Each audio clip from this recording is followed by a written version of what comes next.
Debunking arguments against GT being canon to DBS. Now, we know GT is canon because it's placed on the same timeline board, but people have contentions with this. And one of those contentions is why didn't Goku use his divine forms, or any form he used in Super, and I'm going to explain this.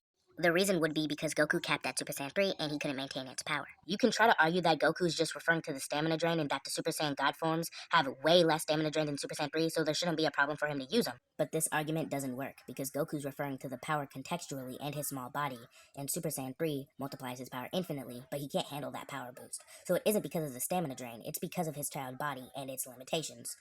Okay, Jay, you have a good point on Goku, but what about Vegeta, huh? That's too much of a contradiction. You can't counter that. Now, for Vegeta, he didn't get a fair fight in GT. It was either him going to kill someone if he went full power, or him getting knocked out in a few blows. And those options did happen in GT. Just look how dirty they did him in GT. Just look at this.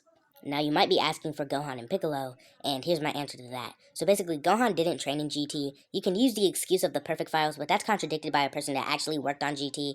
And for Piccolo, he got one-shotted by a blast. He just hopped in the battlefield and got, just no diff. It wasn't even a fight. Also, them not using a transformation isn't a contradiction to the timeline. Refraining from an action doesn't ruin a continuity. We know they have these forms via the timeline. Now, here's some underrated arguments people like to use. Now, there's this one argument that people like to use is to say that it's just showing where the timelines take place, and it's a what-if timeline. What if GT was canon?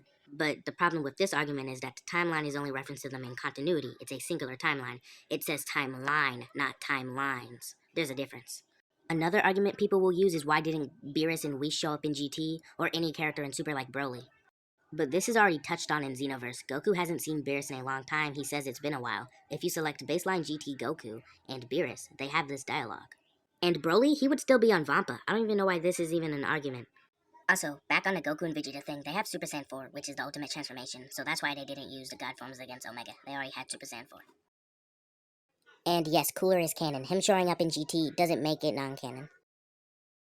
People will use the argument that the Pilaf gang are old, therefore GT isn't canon, but this would just be a retcon. The same thing goes with Kibito Kai. GT being called a side story doesn't make it non-canon either, because subplots aren't inherently derivative of another story's timeline. This would just be you jumping to conclusions. Dragon Ball Daima is also called a side story, and we know it takes place after the Majin Buu arc.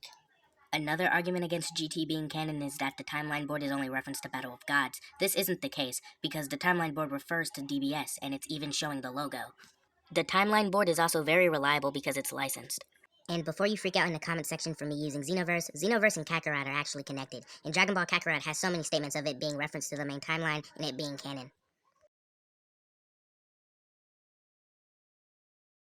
So overall, GT is canon, W debunks.